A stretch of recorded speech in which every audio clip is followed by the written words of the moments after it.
बिस्मिल्लाहिर्रहमानिर्रहीम। अस्सलाम वालेकुम स्टूडेंट आज हम क्लास 11th की फिजिक्स की न्यू बुक का चैप्टर नंबर 1 का लेक्चर नंबर 3 रिकॉर्ड करेंगे, जिसके अंदर बेसिकली हम सिग्निफिकेंट फिगर्स को देखेंगे।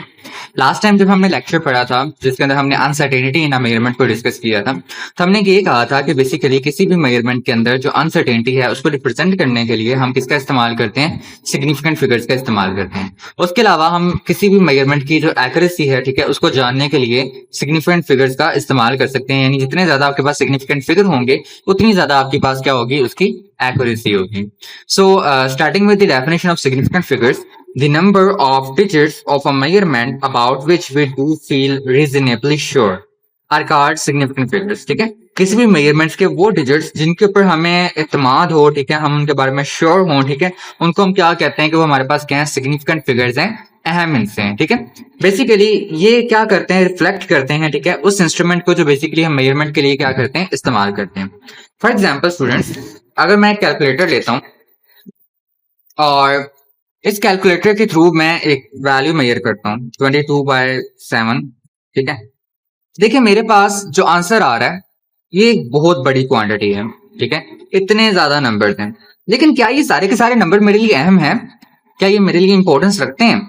नो, ये सारे के सारे नंबर जो हैं वो मेरे लिए अहम नहीं है। मुझे जस्ट कैलकुलेटर जो है वो जितने पॉसिबल डिजिट्स बन सकते हैं, ठीक है, वो निकाल के दे देते हैं, लेकिन इन सबको मैं अपनी मेजरमेंट के अंदर नहीं लिख सकता। ठीक है, सो मैं क्या करता हूं, उसी ने ये बात कही है, दे reflect the use of actual measurement use for that instrument use for that measurement. ठीक है, ये रिफ्लेक्ट करते हैं, क्या रिफ्लेक्ट करते हैं, सिग्निफिकेंट फिगर्स रिफ्लेक्ट करते हैं उस इंस्ट्रूमेंट को जो हमने बेसिकली मेजरमेंट करने के लिए इस्तेमाल किया।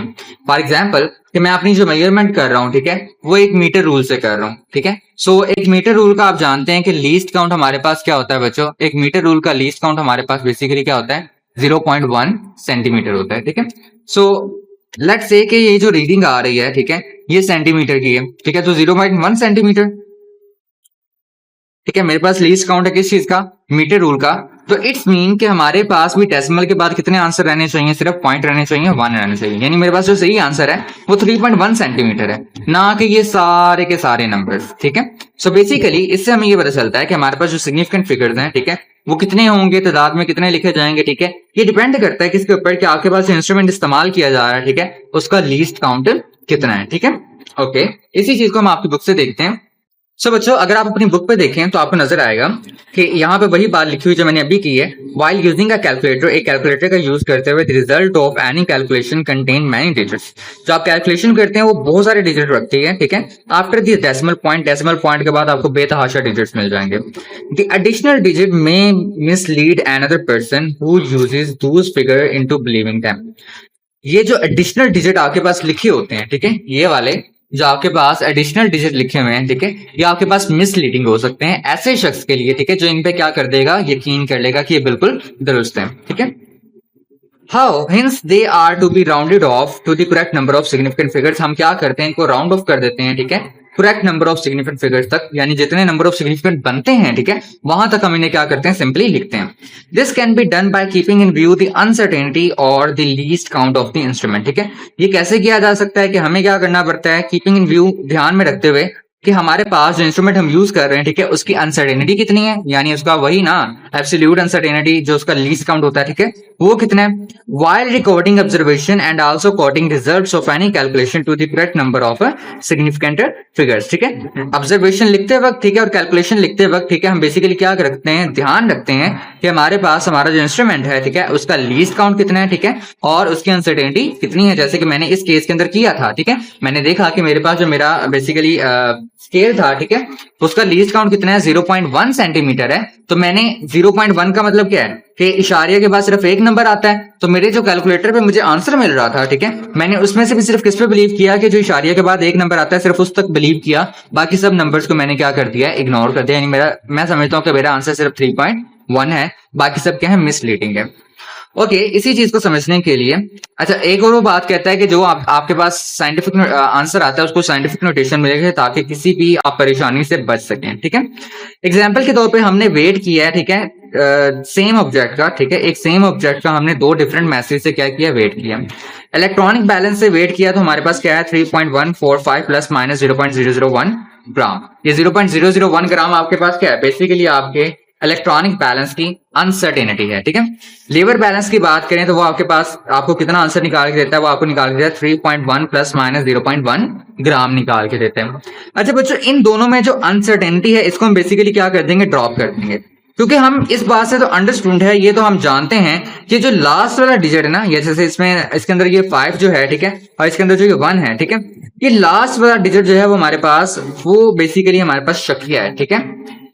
आपकी वो बात यही कहता है कि अनसर्टेनिटी जो है वो आपके पास ड्रॉप हो जाएंगी, and it is understood that the number coated has an uncertainty of at least 1 unit in the last digit. क्या आपके पास जो नंबर हमने लिखे हैं, ठीक है, इनके जो लास्ट डिजिट हैं उनके अंदर आपके पास क्या पाई जाती है, अनसर्टेनिटी पाई जाती है, यानी शक पाया जाता है, और वो आपके पास एक एस्टिमेशन हो सकते हैं, ठीक है। All the digits which are quoted are called significant figure. और जितने भी डिजिट आपके पास कॉटेड हैं वो सारे के सारे क्या हैं, सिग्निफिकेंट फिगर्स हैं। तब हमारे पास सिग्निफिकेंट फिगर की एक और डेफिनेशन बन जाती है, वो क्या है, इन एनी मेजरमेंट, किसी भी पैमाइश के अंदर, द एक्यूरेटली नाउन डिजिट, जो डिजिट आपको एक्यूरेटली नाउन है, अच्छे तरीके से पता है, एंड द फर्स्ट एस्टिमेटेड, और पहला अंदाजन और डाउटफुल और शकिया डिजिट आपके पास क्या कहलाता है, सिग्निफिकेंट फिगर कहलाता है।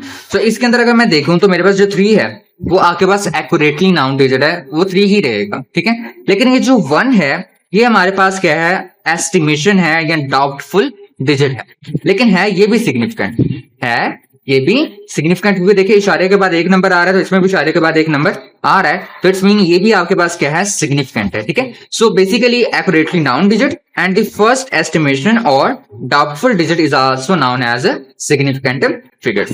अच्छा, इन दोनों रीडिंग से हमें क्या अंदाजा लगता है, ठीक है, बेसिकली प्रॉपर यूज ऑफ जो आपके पास सिग्निफिकेंट फिगर्स है, ठीक है, वो इंश्योर करता है कि हम बेसिकली किसी भी मेजरमेंट के अंदर क्या रिप्रेजेंट कर रहे हैं, अनसर्टेनिटी को अच्छे से क्या कर रहे हैं, रिप्रेजेंट कर रहे हैं, ठीक है। फॉर एग्जाम्पल साइंटिस्ट जो है वो इमीडिएटली रियलाइज कर जाएंगे कि आपके पास जो मैस 3.145 ग्राम है वो ज्यादा एक्यूरेट है। वो ज्यादा एक्यूरेट क्यों है, क्योंकि उसके अंदर ज्यादा सिग्निफिकेंट फिगर्स है। देखिए इसके अंदर 1 2 3 4 सिग्निफिकेंट फिगर्स है, तो इट्स मीन कि वो ज्यादा क्या है, आपके पास एक्यूरेट है एज कंपेयर टू आपके पास जो 3.1 ग्राम है, ठीक है, उससे क्या है, ज्यादा एक्यूरेट, क्योंकि इसके अंदर कितने डिजिट हैं, 1 और 2, यानी इसमें 2 सिग्निफिकेंट फिगर्स हैं और इसमें कितने 4 हैं, तो ये आपके पास ज्यादा एक्यूरेट है। एक और चीज कि आपके पास चूंकि ज्यादा सिग्निफिकेंट फिगर्स होंगे तो ज्यादा एक्यूरेट वैल्यू होगी, और दूसरी बात आपसे ये कहता है reflecting the use of a better और मोर प्रिसाइज इंस्ट्रूमेंट। जो आपके पास बेसिकली पहली वाली इंस्ट्रूमेंट है इलेक्ट्रॉनिक बैलेंस जो है वो ज्यादा प्रिसाइज है, ठीक है। इलेक्ट्रॉनिक बैलेंस क्या है, ज्यादा प्रिसाइज है, किससे, लीवर बैलेंस से, ठीक है। अगर कोई इंस्ट्रूमेंट ज्यादा प्रिसाइज है इस मीन उसका लीस्ट काउंट क्या है बच्चों, बहुत ज्यादा स्मॉल है। जिस बेसिकली इंस्ट्रूमेंट का लीस्ट काउंट ज्यादा स्मॉल होगा वो आपके पास क्या होगा, ज्यादा प्रिसाइज होगा, और ज्यादा प्रिसाइज रीडिंग आपको निकाल के देगा। सो किसी भी इंस्ट्रूमेंट के अंदर जो बेसिकली आपके पास रीडिंग आती है, ठीक है, उसमें अगर नंबर ऑफ सिग्निफिकेंट की तादाद ज्यादा होगी इसकी एक्यूरेसी क्या होगी, ज्यादा होगी। अगर सिग्निफिकेंट फिगर ज्यादा है तो आपके पास एक्यूरेसी भी क्या है, ज्यादा है। ओके स्टूडेंट्स, अब आपके पास basically working with significant figures को देखते हुए आपको कुछ बातों का ध्यान रखना होता है, ठीक है, कि कौन से नंबर आपके पास सिग्निफिकेंट हैं और कौन से नंबर आपके पास सिग्निफिकेंट फिगर्स नहीं है। जैसे कि वो कहता है आर डिजिट्स 1 2 3 4 5 6 7 8 9 आर सिग्निफिकेंट। जितने भी डिजिट्स हैं 1 से लेके 9 तक वो सारे के सारे क्या होंगे, सिग्निफिकेंट होंगे। लेकिन अगर जीरो की बात की जाए, क्योंकि मैंने इसके अंदर कहीं भी जीरो नहीं लिखा, जीरो की बात की जाए तो जीरो सिग्निफिकेंट हो भी सकते हैं और नहीं भी हो सकते, ठीक है। इसको मैं यहां से समझाऊंगा कि बेसिकली लेट्स से आपके पास इन केस ऑफ जीरो के केस में आपके पास क्या होगा, बेसिकली अगर आपके पास जो जीरो है, ठीक है, अगर आपके पास जो जीरो है वो 2 वैल्यू के इन बिटवीन आता है, 2 नॉन जीरो डिजिट्स के दरमियान में आता है, ठीक है। एक जो जीरो है बेसिकली अगर आपके पास 2 सिग्निफिकेंट फिगर्स के दरमियान में आता है, ठीक है, तो वो भी आपके पास क्या होगा बच्चों, सिग्निफिकेंट होगा। फॉर एग्जाम्पल अगर यहाँ पे मैं लिखता हूँ 407 मीटर, तो आपके पास यहाँ पे जो टोटल सिग्निफिकेंट फिगर्स हैं वो कितने, 3 है। क्यों, क्योंकि 4 भी सिग्निफिकेंट है और 7 भी क्या है, सिग्निफिकेंट है, और जीरो उनके क्या आ रहा है, दरमियान में आ रहा है। इसका मतलब आपके पास यहाँ पे कितने सिग्निफिकेंट फिगर्स होंगे, 3 होंगे, ये जीरो भी क्या होगा, सिग्निफिकेंट होगा, ठीक है। बी में अगर बात की जाए तो अगर आपके पास जीरो जो है वो किस तरह से मजीद लिखे जा सकते हैं, आपके पास जीरो इस तरह से लिखे जा सकते हैं 0.00407। अगर इसकी बात की जाए तो इसके अंदर भी आपके पास सिग्निफिकेंट फिगर्स कितने हैं? 3 है। क्यों? क्योंकि बेसिकली जो आपके पास यहाँ पे जो जीरो लेफ्ट साइड पर आ रहे हैं, ठीक है, सिग्निफिकेंट फिगर्स के लेफ्ट साइड पे जो जीरो आ रहे हैं वो आपके पास बच्चों सिग्निफिकेंट नहीं होंगे, यानी ये वाले जो जीरोस हैं ये आपके पास अहम नहीं होंगे, जो आपके पास कहाँ पर आएंगे? लेफ्ट पे आएंगे, ठीक है। तो आपके पास जो बेसिकली आपके पास नंबर्स हैं, ठीक है, जो कि सिग्निफिकेंट हैं, ठीक है, नॉन जीरो नंबर्स हैं, सिर्फ वही आपके पास क्या होंगे? सिग्निफिकेंट होंगे। सी में बात करें तो सी में वो आपसे कहता है कि जो जीरो आपके पास किसी भी सिग्निफिकेंट फिगर्स के राइट पे आ जाते हैं तो वो अहम भी हो सकते हैं और नहीं भी हो सकते हैं, ठीक है, यानी उनमें आपके पास कंट्रोडिक्शन है। फॉर एग्जाम्पल, अगर आपके पास एक ऐसा नंबर आ जाता है, ठीक है, जिसमें डेसिमल पॉइंट के बाद जीरो लगे हुए हैं, ठीक है, तो जहां पर डेसिमल पॉइंट के बाद जीरो लगे होंगे ना, तो बच्चों आपने समझ लेना वो सिग्निफिकेंट है। जहां पर डेसिमल पॉइंट के बाद जीरो लगे होंगे वो क्या होंगे? सिग्निफिकेंट होंगे। तो यहाँ पे टोटल सिग्निफिकेंट फिगर्स कितने हैं? 5 हैं, ठीक है। लेकिन अगर लेट से कि आपके पास एक नंबर दिया गया है 8000 किलोग्राम, ठीक है, सो अब आपके पास यहाँ पे डेसिमल पॉइंट तो है लास्ट पे, लेकिन उसके बाद कोई जीरो नहीं है, तो वो हमें कैसे पता चलेगा कि ये चारों के चारों जो हैं वो अहम है या नहीं है, यानी ये जो 3 जीरो यहाँ पे लगे हुए हैं ये तीनों सिग्निफिकेंट फिगर हैं या नहीं है? तो ये बेसिकली डिपेंड करता है आपके पास उस इंस्ट्रूमेंट की प्रिसीजन के ऊपर जो आप यूज कर रहे हैं। आपकी बुक आपको इसके बारे में बताएगी। However, in integers such as 8000 kilogram, the number of significant zeros is determined by the precision of measuring instrument. Precision क्या है बेटा? आपके इंस्ट्रूमेंट का least count. आपके इंस्ट्रूमेंट का क्या है? least count है। If the measuring scale has least count of 1 kilogram, then there are 4 significant figures written in scientific notation, ठीक है। तो आपके पास क्या होंगे? 4 significant figures होंगे जिनको उसने scientific notation में लिखा है। इसको मैं यहां से समझाता हूं कि आपके पास 8000 किलोग्राम है जिसको आपने किसी इंस्ट्रूमेंट से मेजर किया है, ठीक है, और विद लीस्ट काउंट जिसका आपके पास क्या है? लीस्ट काउंट क्या है? 1 किलोग्राम है। तो सिंपली आप क्या करना, आप इस 8000 को मल्टीप्लाई करवा दो 1 के ऊपर, आपके पास जो डिजिट्स आएंगे वो क्या होंगे? सिग्निफिकेंट होंगे, ठीक है। आप इनको क्या लिख दो? साइंटिफिक नोटेशन की फॉर्म में लिख दो। इशारिया कहां पर है? लास्ट पर है, ठीक है, वो कहां पे चला जाएगा? स्टार्टिंग में, यानी राइट की तरफ, लेफ्ट की तरफ। 1 2 एंड 3 8 मल्टीप्लाई बाय 10 की पावर 3। अच्छा, इसको ऐसे ना लिखें, इसको ऐसे लिखें 8.000 मल्टीप्लाई बाय 10 की पावर 3 किलोग्राम। आप काउंट करें 1 2 3 एंड 4। आपके पास कितने सिग्निफिकेंट फिगर्स हैं? 4 हैं।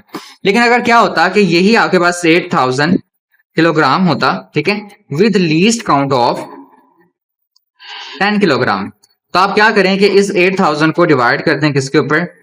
10 के ऊपर। ये 0 0 से कैंसिल होगा, आपके पास बचेगा 800। इसको अगर सिग्निफिकेंट फिगर्स में लिखेंगे तो कैसे आएगा? 8.00 मल्टीप्लाई बाय 10 की पावर 2 किलोग्राम।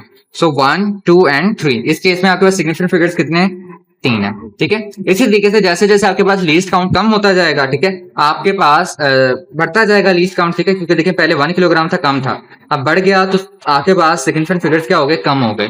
इसी तरीके से अगर आपके पास मजीद जो है ये बढ़ता जाएगा, 100 किलोग्राम हो जाएगा, तो आपके पास सिग्निफिकेंट फिगर्स कम होकर बच्चों कितने हो जाएंगे? सिर्फ 2 रह जाएंगे। ओके स्टूडेंट, आपके पास जो इसका ई पॉइंट है वो आपसे कहता है कि लेट्स से कि अगर आपके पास कोई जो नंबर है वो स्टैंडर्ड फॉर्म के अंदर दिया गया है या साइंटिफिक नोटेशन के अंदर दिया गया है, ठीक है, तो आप बेसिकली जो 10 की पावर होगी उसको इग्नोर कर देंगे, जो बाकी आपके पास डिजिट्स होंगे वो आपके पास क्या होंगे? सिग्निफिकेंट होंगे, यानी 10 की पावर को छोड़ के बाकी सारे नंबर आपके पास क्या होंगे? सिग्निफिकेंट होंगे, ठीक है। लेट्स से जैसे आपके पास एग्जाम्पल दी गई है 8.70 मल्टीप्लाई बाय 10 की पावर 4 किलोग्राम। तो अगर इसमें आप देखें तो आपके पास इस 10 की पावर 4 को छोड़ दें क्योंकि ये आपके पास सिग्निफिकेंट फिगर नहीं है, ठीक है, हमारी बुक में बता चुकी है कि ये आपके पास सिग्निफिकेंट नहीं होगा। तो आपके पास जो बाकी डिजिट बचे हैं 1 2 एंड 3, तो आपके पास कितने सिग्निफिकेंट फिगर्स होंगे? यहाँ पे 3 होंगे। क्लियर है? इसी तरीके से बच्चों अगर आप कोई और एग्जाम्पल भी ले लेते हो, ठीक है, जैसे कि आपके पास एग्जाम्पल आ जाती है 4.1 मल्टीप्लाई बाय 10 की पावर -3 मीटर, ठीक है, तो इसमें भी बच्चों आपके पास ये जो 10 की पावर -3 है ये सिग्निफिकेंट नहीं होगी, ठीक है। आपके पास सिग्निफिकेंट कौन से होंगे? ये वाला डिजिट, ठीक है, 1 एंड 2। तो आपके पास कितने डिजिट्स हैं? सिग्निफिकेंट फिगर्स 2 है। ओके स्टूडेंट, नेक्स्ट आपके पास है मल्टीप्लाइंग और डिवाइडिंग अ नंबर। जीरोस की केस में तुमने देख लिया, लेकिन अगर हमारे पास लेट से दो नंबर आपस में क्या हो रहे हो? मल्टीप्लाई हो रहे हो या फिर क्या हो रहे हो? डिवाइड हो रहे हो, तो इसके लिए हम क्या करेंगे? Keep a number of significant figures in the product or quotient not more than contained in the least accurate factor the factor contain the least number of significant figures.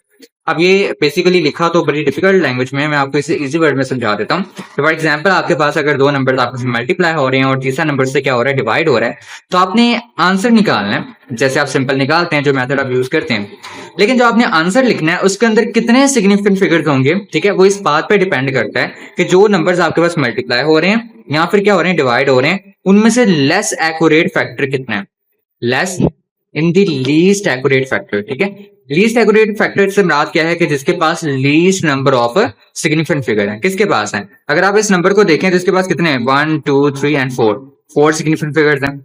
इसको देखें तो 1 2 एंड 3, इसके पास 3 हैं। और इसके पास कितने, 1 2 3 एंड 4, इसके पास भी कितने हैं बच्चों, 4 है।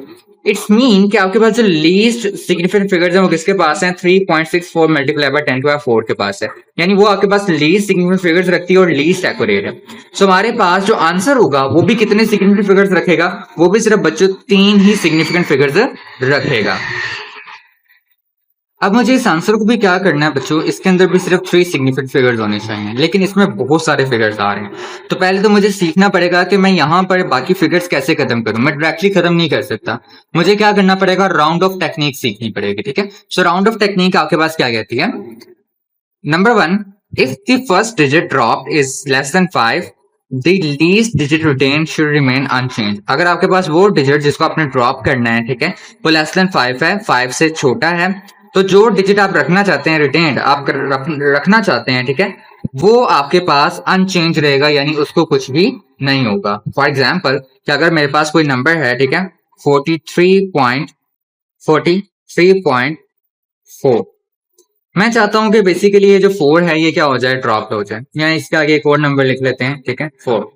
मैं ये चाहता हूं कि ये 4 नंबर क्या हो जाए, ड्रॉप हो जाए। ठीक है, तो हम सबसे पहले देखेंगे कि क्या ये जो 4 है, ठीक है, ये लेस देन 5 है। If it is less than 5, अगर ये 5 से क्या है, छोटा है, तो बेसिकली मैं क्या करूंगा कि जो लास्ट डिजिट है जिसे मैं रखना चाहता हूं, ठीक है, वो आपके पास क्या रहेगा, अनचेंज रहेगा, और ये क्या हो जाएगा, ड्रॉप हो जाएगा। तो मेरे पास आंसर आएगा 43.4।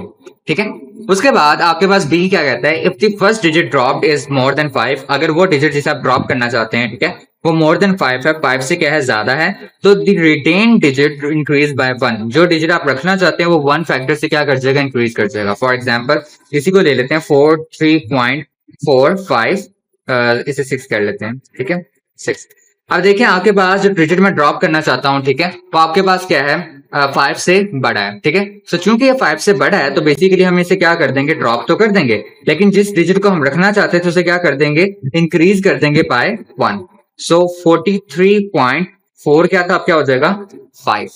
ओके स्टूडेंट, सी रूल आपसे क्या कहता है, if the digit drop is 5, अगर आपके पास जो डिजिट जो हम ड्रॉप करना चाहते हैं वो आपके पास 5 है, इफ प्रीवियस डिजिट, उसका जो प्रीवियस डिजिट है जिसको आप ड्रॉप करना चाहते हैं, उसका जो पीछे वाला डिजिट है, ठीक है, वो ओड है, जिसे आप रिटेन करना चाहते हैं, ठीक है, वो आपके पास ओड है, तो बेसिकली क्या होगा कि आपके पास जो डिजिट है उसके अंदर 1 टाइम जो है वो इंक्रीज कर दिया जाएगा। जैसे फॉर एग्जांपल मेरे पास एग्जांपल है 43.75, ठीक है, आपकी बुक ने दी हुई है, ठीक है, इसको हम राउंड ऑफ करना चाहते हैं, तो हम देखेंगे कि ये जो 5 है ये मैं ड्रॉप करना चाहता हूँ। ठीक है, तो मैं ड्रॉप करते वक्त ये देखूंगा कि इसके जो साथ वाला प्रीवियस वाला जो डिजिट है वो ओड है या इवन है। एज यू कैन सी कि आपके पास ओड नंबर है, तो अगर ये ओड नंबर होगा तो बच्चों हम इसके अंदर क्या कर देंगे, 1 टाइम इंक्रीज कर देंगे, यानी 1 नंबर हम क्या कर देंगे इसके अंदर इंक्रीज कर देंगे। तो आपके पास जो आंसर आएगा वो आंसर क्या आएगा, इट विल बी 43.8। ठीक है, और 5 क्या हो जाएगा, ड्रॉप हो जाएगा। लेकिन व्हाट इफ के आपके पास जो प्रीवियस डिजिट है वो इवन हो, यानी यहाँ पे तो ओड था ना, लेकिन क्या हो कि अगर आपके पास जो डिजिट है वो क्या हो, इवन हो, तो उस केस में आप लोग क्या करेंगे। ठीक है, उस केस में हम देखते हैं। सो यहाँ पे देखें आपके पास ये जो 5 है इसे मैं ड्रॉप करना चाहता हूँ। ठीक है, सो ड्रॉप करना चाहता हूँ तो साथ वाला डिजिट जो है आपके पास वो क्या है, इवन है।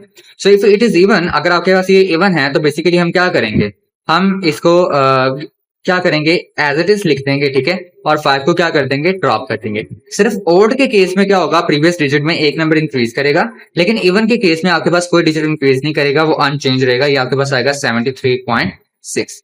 सो ये आपकी बुक की वो एग्जांपल थी जो उसने आपको पेज नंबर 8 के बिल्कुल स्टार्टिंग के ऊपर दी हुई है। ठीक है, इसके अलावा उसने कुछ और एग्जांपल दी हुई थी जिसमें आपके पास आता है 56.8546, एंड उसके बाद आपके पास एक और एग्जांपल है जिसके अंदर उसने दिया हुआ है आपको 64.350।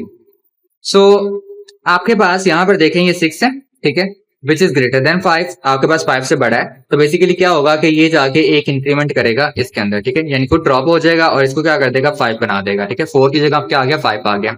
अब 5 से जो हम इसको भी ड्रॉप करना चाहते हैं, तो इसके जो पीछे वाला डिजिट है वो आपके पास क्या है, ऑड है, ठीक है, 5 इज ऑड नंबर, तो आपके पास ये ड्रॉप हो जाएगा और ऑड होने की वजह से इसके अंदर क्या आ जाएगा 1 इंक्रीज हो जाएगा और आपके पास आ जाएगा 6, ठीक है। अब बेसिकली ये 6 है विच इज ग्रेटर देन 5, ठीक है, तो इसके पीछे वाला जो नंबर है, क्योंकि हम 6 भी ड्रॉप करना चाहते हैं, ठीक है, तो इसके पीछे वाला नंबर जो है वो आपके पास वो 1 टाइम क्या कर जाएगा, इंक्रीज कर जाएगा, तो आपके पास आ जाएगा 56.9 आ जाएगा, ठीक है, 8। ओके, इसको देखें तो आपके पास यहाँ पर ये ऊपर आई थिंक हमने सॉल्व किया है, नहीं किया, चलें, आपके पास यहाँ पर क्या है, ये 5 है, ठीक है, विच तो हम 5 है तो हम क्या देखते हैं कि साथ वाला नंबर जो है वो इवन है, यहाँ पे ऑड है, तो आपके पास जो नंबर दिया गया वो बेसिकली क्या है, ऑड नंबर है, ठीक है। ऑड नंबर होने की वजह से बेसिकली क्या होगा कि इसके अंदर हम क्या करेंगे, 1 टाइम इंक्रीज कर देंगे और 5 को क्या कर देंगे, ड्रॉप कर देंगे, सो यू विल गेट 64.4, ठीक है। सो अब हमें राउंड ऑफ टेक्निक का पता चल गया है, तो अब हम सिंपली उस आंसर को लिख सकते हैं। वो आंसर आपके पास क्या था, 1.45768982 मल्टीप्लाई बाय 10 की पावर 3। मैं चाहता हूं कि मेरा आंसर इन सिर्फ 3 सिग्निफिकेंट फिगर तक रहे, तो मैं साथ वाला डिजिट देखता हूं, ये 7 है विच इज ग्रेटर देन 5, जो कि 5 से क्या है, बड़ा है, तो ये क्या करेगा, रिटेन डिजिट यानी इस 5 के अंदर 1 टाइम क्या कर देगा, इंक्रीज कर देगा, and I will get the answer 1.46 multiply by 10 की पावर 3, ठीक है। सो ये मेरा क्या होगा, आंसर होगा। ओके स्टूडेंट, हमारे पास थर्ड पॉइंट है इन एडिंग और सब्ट्रैक्टिंग नंबर्स। अगर हम क्या कर रहे हैं, नंबर्स को ऐड कर रहे हैं या फिर क्या कर रहे हैं, सब्ट्रैक्ट कर रहे हैं, तो उसमें हम सिग्निफिकेंट फिगर्स को कैसे आइडेंटिफाई करेंगे। So the number of decimal places retained in the answer should be equal to the smallest number of decimal places in any quantity of being added और सब्ट्रैक्टेड। आपके पास जो क्वांटिटी ऐड या subtract हो रही है, ठीक है, उसके अंदर जितने smallest number of smallest decimal places होंगे, ठीक है, उतने ही आप क्या करेंगे, आंसर के अंदर डेसिमल प्लेसेस लिखेंगे। फॉर एग्जांपल आपने चेक करना है कि आपके पास जो ये जैसे ये एग्जांपल दी गई है, ठीक है, आपको 3 नंबर आपके पास क्या हो रहे हैं, बेसिकली यहाँ पर ऐड अप हो रहे हैं, ठीक है। सो इन 3 नंबर्स को ऐड करते हुए आपने ये चेक करना है कि जो तीनों आप ऐड कर रहे हैं इनके अंदर सबसे smallest number of decimal places किसके पास है, यानी इशारिया के बाद किसके पास सबसे कम नंबर है। इसके बाद इशारिया के बाद देखें, मतलब इसके पास इशारिया के बाद सिर्फ एक नंबर है, तो हमारे पास इसके पास कितने डेसिमल प्लेसेस हैं, 1। इसके पास इशारे के बाद कितने हैं, 2, और इसके बाद इशारे के बाद कितने हैं, 3।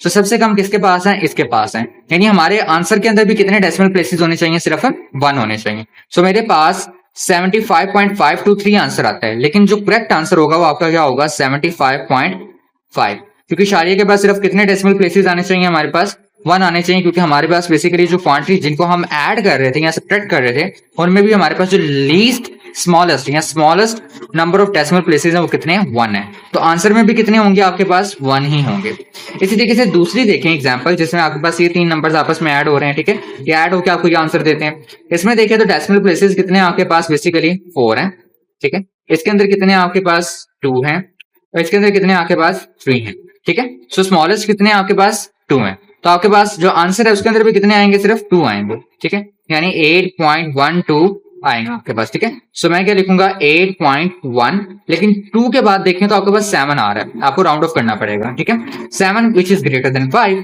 अगर ये ग्रेटर देन 5 है तो जो रिटेन डिजिट हम रखना चाहते हैं उसमें क्या होगा, 1 का इंक्रीमेंट हो जाएगा, ठीक है, और ये 7 और 3 क्या हो जाएंगे, ड्रॉप हो जाएंगे, ठीक है। सो आपके पास देखें इसमें भी कितने डेसिमल प्लेसेस हैं, आपके पास सिर्फ 2 डेसिमल प्लेसेस हैं। सो आंसर में भी उतने डेसिमल प्लेसेस आएंगे, ठीक है, जितने आपके पास बेसिकली यहाँ पे लीस्ट डेसिमल प्लेसेस हैं, ठीक है। सो लीस्ट डेसिमल प्लेसेस पे आपके पास क्या करती है, बात डिपेंड करती है। आपकी बुक आपको वो सारी की सारी एक्सप्लेनेशन जो मैंने अभी आपको डेसिमल प्लेसेस के बारे में दी है, ठीक है, वो यहाँ पर इस केस के अंदर बता रही होगी, ठीक है, कि 72.1 जो है बेसिकली वो स्मॉलेस्ट डेसिमल प्लेसेस रखता है, तो आंसर भी आपके पास उसी तरह से डेसिमल प्लेसेस रखेगा। देखिए उसका 1 था डेसिमल प्लेस, तो आंसर भी आपके पास कितने रखता है, 1 ही रखता है, ठीक है। और सेम आपके पास 4.10 जो है वो 2 डेसिमल प्लेसेस रखता है, ठीक है, तो बेसिकली आपके पास आंसर भी कितने रखता है, सिर्फ 2 डेसिमल प्लेसेस ही रखता है। सिग्निफिकेंट फिगर जो है बेसिकली वो डील करती है किसके साथ, वन सोर्स ऑफ अनसर्टेनिटी के साथ, ठीक है, जो आप रीडिंग में लेते हैं, ठीक है, रीडिंग करते हुए आपके पास जो अनसर्टेनिटीज आती है उसके बाद उसके साथ आपके सिग्निफिकेंट फिगर्स क्या करते हैं, डील करते हैं। लेकिन मैं आपसे कहता है कि real experimental uncertainties have many contribution. जो रियल एक्सपेरिमेंट आप परफॉर्म करते हैं उसमें जो अनसर्टेनिटीज होती हैं उनकी बहुत सारी कंट्रीब्यूशन होती है। फॉर एग्जाम्पल उसमें आपके पास क्या आ सकते हैं, पर्सनल एरर आ सकते हैं, हिडन सिस्टमैटिक एरर आ सकते हैं, रैंडम एरर आ सकते हैं, ठीक है। लेकिन जो पर्सनल एरर होता है ये इंसानों से खुद होता है, ठीक है। अगर मुझे किसी एक्सपेरिमेंट का प्रोसीजर सही से करना नहीं आता, कोई मेजरमेंट सही से करनी नहीं आती, तो ये मेरा पर्सनल एरर है। और हिडन या सिस्टमेटिक एरर आपके पास क्या हो सकता है कि सिस्टम के अंदर कोई एरर है, यानी सिस्टम की कैलिब्रेशन जो है वो पोर है, ठीक है, उसकी कैलिब्रेशन सही तरीके से नहीं की गई। One cannot do better than that what the scale reading allows, but the total uncertainty may well be more than what are the significant figures of the measurement would suggest.